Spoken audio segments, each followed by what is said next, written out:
Assalamualaikum warahmatullahi wabarakatuh.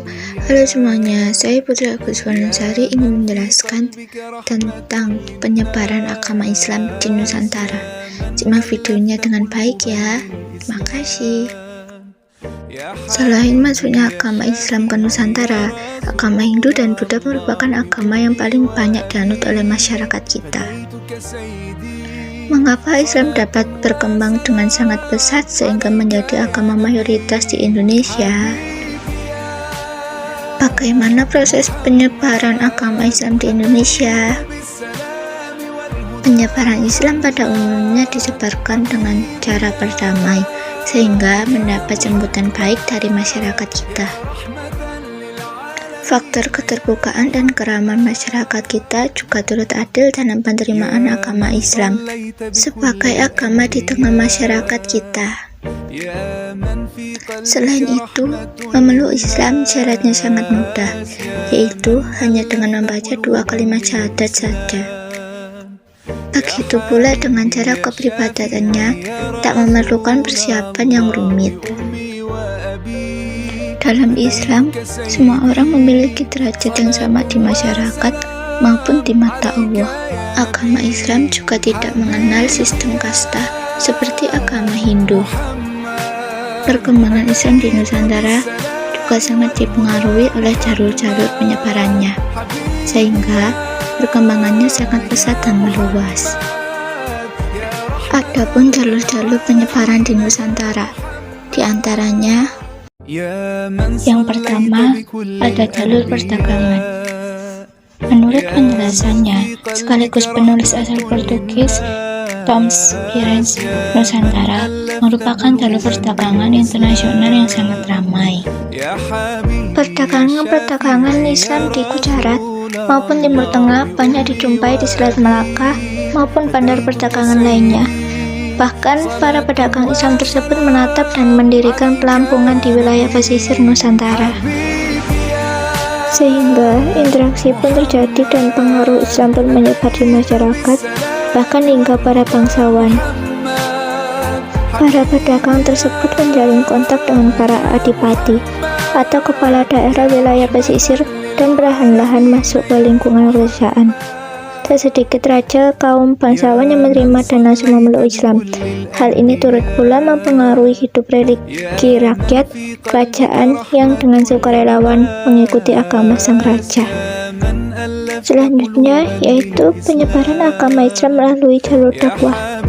Dalam agama Islam, golongan ulama atau pemuka agama berkewajiban untuk menyebarkan agama Islam ke seluruh masyarakat.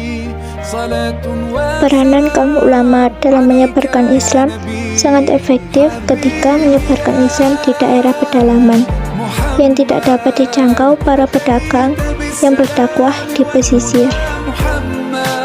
Ulama-ulama yang menyebarkan Islam biasanya disebut dengan wali. Wali yang terkenal yaitu Wali Songo yang menyebarkan Islam di Pulau Jawa dengan berbagai keterampilan.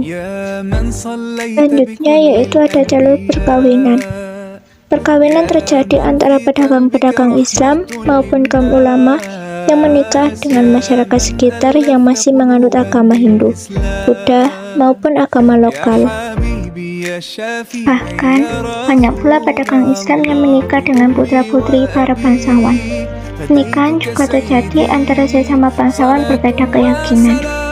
Seperti contohnya, pernikahan antara Prabu Siliwangi yang beragama Hindu dengan Nyai Subalarang. Keturunan mereka banyak memeluk agama Islam. Islamisasi di lingkungan istana turut mempengaruhi kehidupan rakyat, juga berbondong-bondong memeluk agama Islam. Selanjutnya yaitu ada jalur pendidikan. Para ulama turut menyebarkan Islam dengan cara mendirikan pondok-pondok pesantren di berbagai daerah. Pesantren-pesantren awal yang telah berdiri di antaranya yaitu Pesantren Ampel Denta di Surabaya yang didirikan oleh Sunan Ampel. Selanjutnya yaitu jalur tasawuf. Tasawuf adalah ajaran mensucikan jiwa dengan cara menjauhi kehidupan yang bersifat kesenangan duniawi dan lebih mengedepankan spiritual agar lebih dekat kepada Allah Subhanahu wa Ta'ala.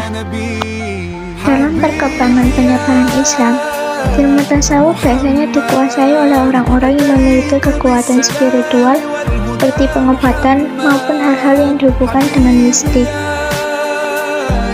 Tokoh-tokoh tasawuf diantaranya yaitu ada Hamzah Al-Fansuri, Syamsuddin As-Sumantri, Syekh Siti Jenar. Yang terakhir yaitu jalur kesenian. Agama Islam juga disebabkan melalui kesenian, seperti wayang, gamelan, dan gending atau lagu.